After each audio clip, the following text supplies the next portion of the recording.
तो अब देखना इसमें, इससे पहले तुम लोगों ने ये डिस्कस करा था सारा कि ये चालू में स्थिर मूल्य पर राष्ट्र कैसे कैलकुलेट करते हैं, है ना। और ये तुम्हारा ये रहा कांस्टेंट प्राइस, यानी कि जो वास्तविक आय है और जो स्थिर मूल्य पर राष्ट्रीय आय है उसके ऊपर बात है। उसके बीच का अंतर हमने बताया था कि वो क्वेश्चन में पूछा भी जाता है। ये सब तो चलो थ्योरी का है। जब इस पर आया था ना main concept of national incomes के ऊपर ये वाला, तो हमने उसमें ऐसे ऐसे नए शब्द पढ़े थे, gross domestic product at market price, net domestic product at market price. तो ये सब तो हमने डिस्कस करा था। ऐसे 8 एग्रीगेट्स हैं टोटल कुल मिला के जितने भी समुच्चय हैं वो 8 हैं। बात ये कि इनके बीच में जब हमें रिलेशन बनाना होता है तो रिलेशन बनाते कैसे हैं, वो रिलेशन हमें बनाना आना चाहिए। अगर वो रिलेशन बनाना हमें नहीं आता तो इसके बाद की जब तुम सीधा प्रैक्टिकल क्वेश्चन तुम्हें ये वाली बुक कराएगी ना तब तुम अटकोगे, क्योंकि उन्होंने तो फिर अगले वाले में फिर थ्योरी थमा दी कि जी सकल घरेलू उत्पाद एवं कल्याण के बारे में पढ़ लो। अब ये थ्योरी यहाँ से लेकर यहाँ तक की है। इस थ्योरी को करने के बाद, ठीक है, इस थ्योरी को करने के बाद तुम्हें सीधे सीधे प्रैक्टिकल्स लगाने होंगे, ठीक है।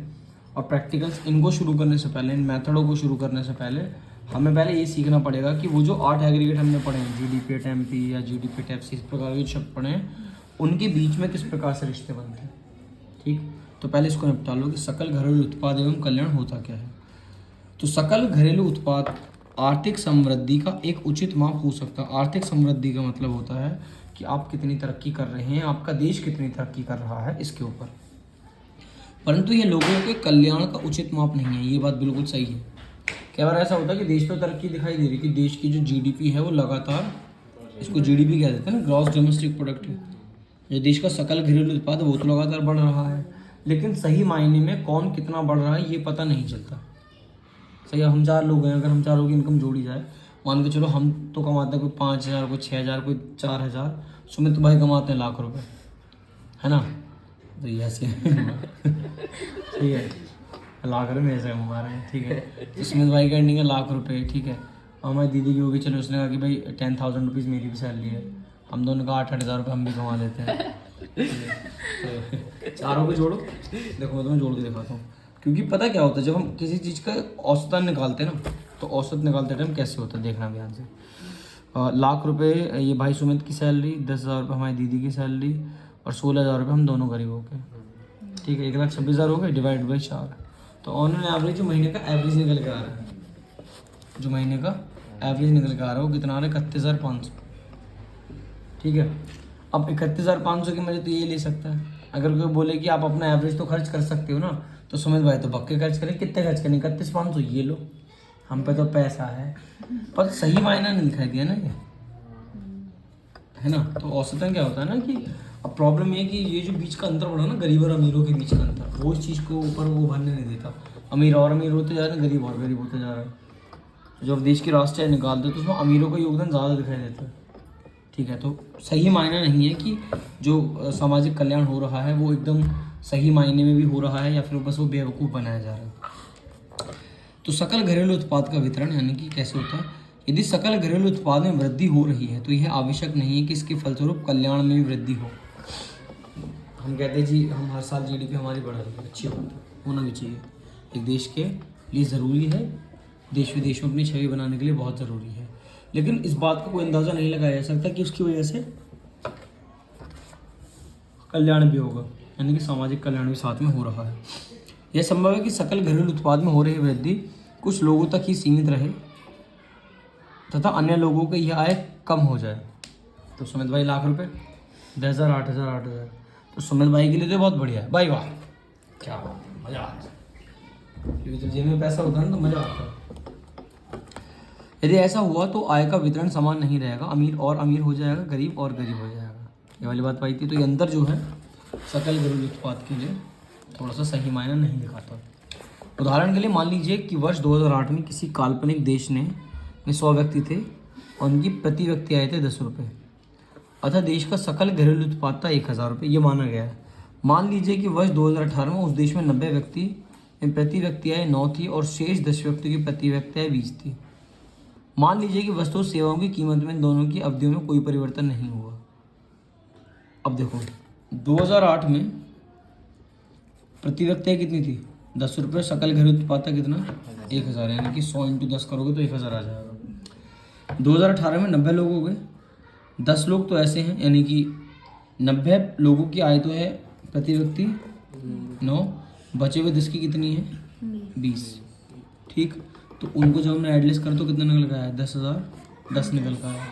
तो 2008 की तुलना में 2018 में देश में सकल घरेलू उत्पाद 10 से अधिक था, किंतु यह तब हुआ जब 90% लोगों की आय में 10% की कमी आ गई, जबकि केवल 10% लोगों की आय में 100% वृद्धि का लाभ मिला।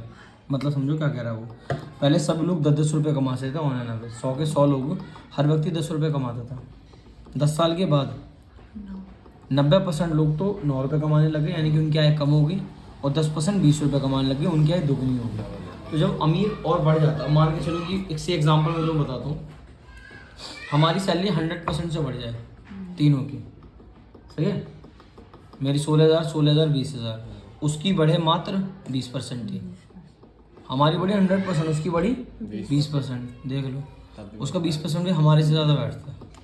कहाँ 16,000, कहाँ से बढ़ने में 20,000 रुपये आ गए, ठीक।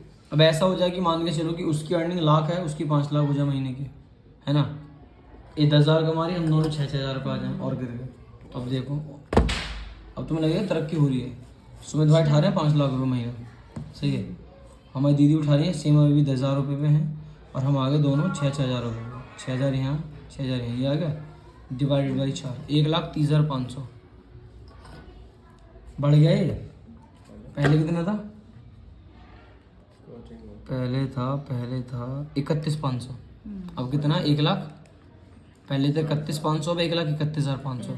तो तुम इस बात से अंदाज़ा लगा लो कि मात्र सुमित भाई के और अमीर होने से हमारे देश की प्रति व्यक्ति आय जो है वो जनरली बढ़ गई, हमारे देश का जो जीडीपी है वो बढ़ गया। लेकिन सही तो बाद में पता चला ना जब ग्राउंड रियलिटी पे गए, तो ये भी प्रॉब्लम अक्सर यहाँ देखने को मिल जाती है।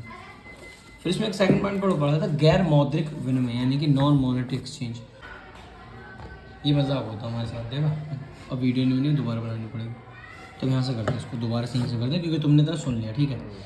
तो गैर मौद्रिक विनिमय में कहता है कि अर्थव्यवस्था में बहुत सारे कार्य ऐसे होते हैं जिनको आप मौद्रिक रूप से नहीं नाप सकते। उदाहरण के लिए महिलाएं अपने घरों में जो बच्चों के लिए काम करती हैं, जिस प्रकार की वो सेवाएं अपने घरों में अपने बच्चों को देती हैं, उसके लिए किसी भी प्रकार का कोई भी पारिश्रमिक उन्हें नहीं मिलता, और उनको बाजार मूल्यों पर ज्ञात भी नहीं किया जा सकता। अगर आप करना चाहो तो कर सकते हो। अगर आप बाजार मूल्यों पर ज्ञात करोगे, अगर एक फीमेल किसी दूसरे के घर में जाके बर्तन साफ़ करती है या फिर खाना बनाती है, तो उसको वहाँ एक निश्चित कीमत मिलती है।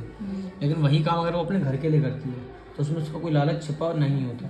अच्छा, दूसरों के साथ तो क्या होता है कि पैसे मिलना इसलिए कर रहे हैं। तो हमारी मम्मी, एक सवाल है, बहुत ज़्यादा ये सवाल है कि जो ये हमारी जो महिलाएं होती हैं, जो घरों में एक होम मेकर की तरह काम करती हैं, हाउस वाइफ की तरह काम करती हैं, तो इनको हमें राष्ट्रीय आय में जोड़ना चाहिए।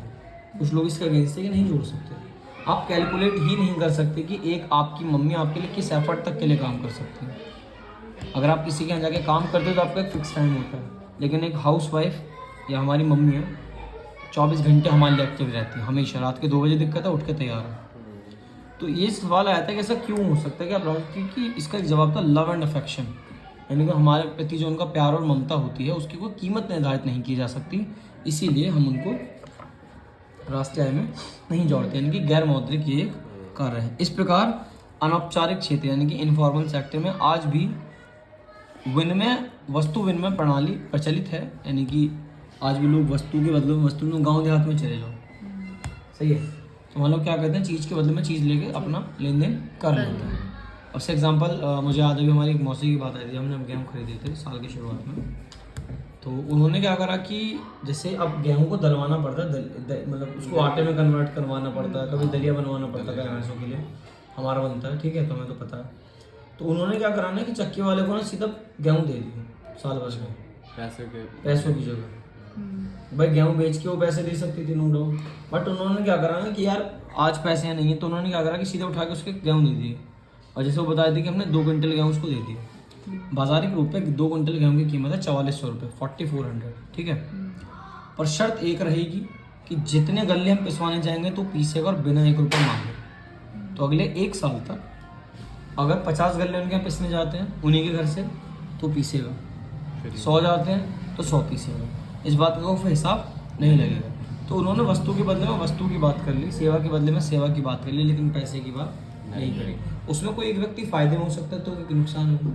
हम भी जब यहाँ से गेहूँ लाए थे तो मौसी ने हमारे लिए भी 1 कट्टा पिसवा दिया कि वहाँ का यहाँ देते हैं 3 रुपये कुछ पैसे, वहाँ हमें फ्री में मिल गए। 50 किलो गेहूँ तो 150-200 रुपये हमारे बच गए। ठीक है, तो इस तरीके से जो है अभी भी कहीं जगहों पे आप पैसे का लेन देन नहीं करते हैं। ठीक है, इस प्रणाली के अंतर्गत किए गए विनिमय सकल घरेलू उत्पाद की गणना में सम्मिलित नहीं किए जाते। इसे सकल घरेलू उत्पाद का अल्प मूल्यांकन होता है, अतः सकल घरेलू उत्पाद की गणना मानक तरीके से करने पर देश के कल्याण की स्पष्ट जानकारी प्राप्त नहीं होती। जानकारी तब प्राप्त होगी जब पैसे का लेन देन होगा।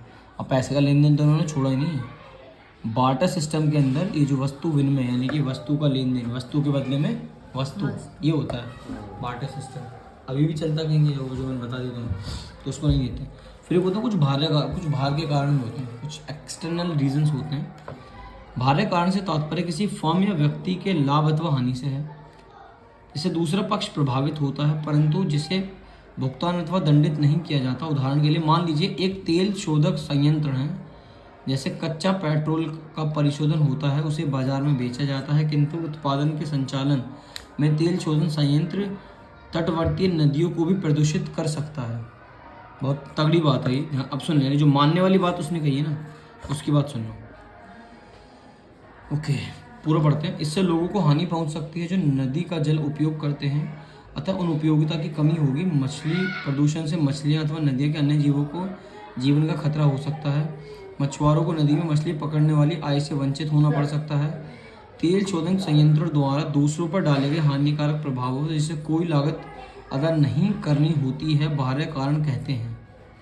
चलो मैं तुम्हें इसका एक बेस्ट एग्जांपल देता हूँ। बहुत ज़्यादा ट्रोल किया जाता है दिल्ली सरकार को आज के दिन कि आप यमुना की सफाई नहीं कर रहे हैं। केजरीवाल बार बार कह देता है पिछली बार, अरे हम अगली बार जिता दो, हम यमुना को एकदम साफ़ कर देंगे, आप यमुना को हम पिकनिक स्पॉट बना देंगे, हम आपको यमुना का पानी पी के दिखा देंगे। तो भाई राजनीतिक वादे होते हैं, होता कुछ नहीं वैसे, रियलिटी ये भी है। ठीक है, तभी जब यमुना जी चढ़ी थी तो उन्होंने खुद को साफ़ किया। तो बहुत सारी कंपनियों के केमिकल ऐसे हैं जो बहुत सारी कंपनी यमुना के आसपास बनी हुई हैं और वो अपना जो वेस्ट होता है वो छोड़ देती हैं यमुना के अंदर, ताकि उन्हें इधर उधर जाना ना पड़े, नहीं तो पैसा खर्च होता है।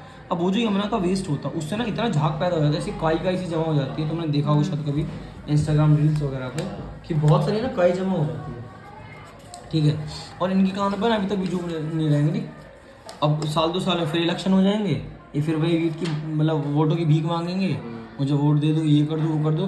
तो आमतौर पर जो सरकारें जो ये बर्बाद होती है, क्या रीज़न, यही तो रीज़न है। अच्छा, यमुना प्राकृतिक है।